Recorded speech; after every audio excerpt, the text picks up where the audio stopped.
குக்கிங்கில் என்ன பார்க்க போகிறோன்னா ஈஸியாக செய்கிற நண்டு கிரேவி. வாங்க இதை எப்படி செய்கிறதுன்னு பார்த்துக்கலாம். கடாய் வச்சுங்க, கொஞ்சமாக எண்ணெய் சேர்த்துங்க.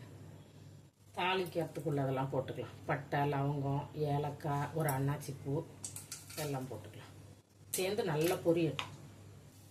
எல்லாம் நல்லா பொரிஞ்சிடுச்சு. ஒரு கொத்து கருவேப்பிலை போட்டுக்கலாம். ஒரு 3 வெங்காயம் மிக்சியில் அரைச்சி எடுத்து வச்சுருக்கேன். அதையும் இந்த எண்ணெய் கூட சேர்த்துக்கலாம்.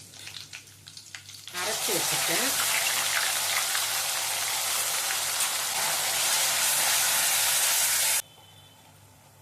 இஞ்சி பூண்டு பேஸ்ட் சேர்த்துக்கிறேன். சின்ன ஸ்பூனில் தான் ஒரு 2 ஸ்பூன் சேர்த்து. இதுவும் வெங்காயத்தோடு சேர்ந்து நல்லா வதங்கட்டும். ஏற்கனவே நண்டு குழம்பு போட்டிருக்கேன், நண்டு வறுவல் போட்டிருக்கேன். இது வந்து நண்டு கிரேவி. உங்களுக்கு இப்படி அரைச்சி வச்சிங்கன்னா நல்லா கிரேவியாக கிடைக்கும். நல்லா வதங்கிடுச்சு. இப்போ நம்ம தக்காளி அரைச்சி வச்ச பேஸ்ட்டையும் அது கூட சேர்த்துக்கலாம். ஒரு 3 தக்காளி வச்சு எண்ணெய் பிரிஞ்சு வந்துடுச்சு. இப்போ வந்து மஞ்சத்தூள் சேர்த்துக்கலாம். கொஞ்சமாக மிளகாத்தூள், உங்களுக்கு காரத்துக்கு ஏற்ற மாதிரி நீங்கள் சேர்த்து. கொஞ்சமாக மல்லித்தூள். இதில் வந்து குழம்பு மிளகாத்தூள் சேர்க்கல, வெறும் மிளகாத்தூள் மல்லித்தூள் தான் சேர்த்துருக்கேன். கரம் மசாலா எல்லாம் சேர்ந்து நல்லா கொஞ்சம் அந்த பச்சை வாசனை போகிற அளவுக்கு நல்லா வதங்கட்டும். போல் நல்லா வதங்கட்டும். நம்ம போட்ட தக்காளி, வெங்காயம், இஞ்சி பூண்டு பேஸ்ட்டு, மிளகாத்தூள், மல்லித்தூள் எல்லாம் நல்லா வதங்கட்டும். இப்போ கழுவி வச்சு நண்டை சேர்த்து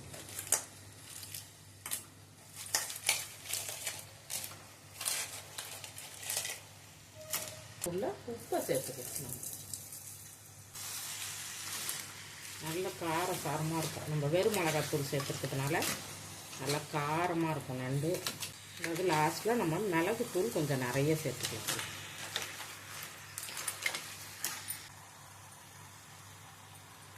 உங்கள் நண்டு கிரேவிக்கு தேவையான தண்ணியை சேர்த்துக்குவோம். கொஞ்சமாக திட்டமாக சேர்த்துங்க. ஒரு கிளாஸ் அளவு சேர்த்திங்கன்னா போதும். எல்லாம் நல்லா ஒன்றா சேர்ந்து நம்மளுக்கு வெந்து வந்துடும். குழம்பு மாதிரி வராது, உங்களுக்கு தொக்கு மாதிரி தான், கிரேவி மாதிரி தான் வரும். நல்லாயிருக்கும், சாப்பிட்றதுக்கு டேஸ்ட்டு நல்லாயிருக்கும். ஒரு தட்டு போட்டு நம்ம மூடி வச்சிடலாம்.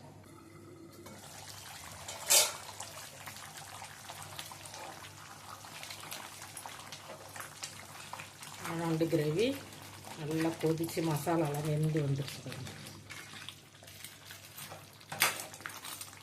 இந்த சமயத்தில் கொஞ்சமாக நம்ம தேங்காய் சேர்த்துக்கலாம். கொஞ்சமாக தேங்காயும் சோம்பும் அரைச்சி வச்சுருக்கேன். அதை வந்து நம்ம கொஞ்சமாக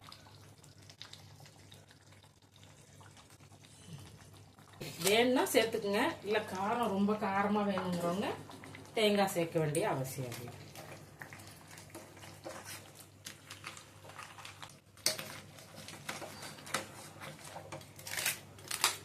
நண்டு கிரேவி ரெடி ஆயிடுச்சு பாருங்கள்.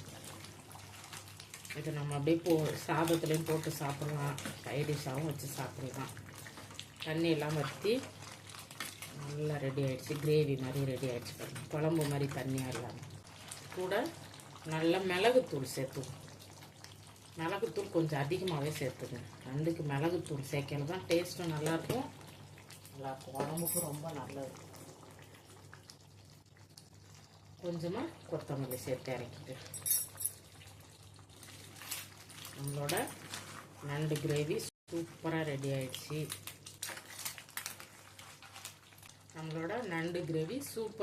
ஆயிடுச்சு. நீங்களும் உங்கள் வீட்டில் செஞ்சு சாப்பிட்டு பார்த்துட்டு எப்படி இருக்குங்கிறத கமெண்ட்டில் சொல்லுங்கள். வீடியோ பிடிச்சிருந்தா லைக் பண்ணுங்கள், சேனலை சப்ஸ்கிரைப் பண்ணி சப்போர்ட் பண்ணுங்கள். நன்றி.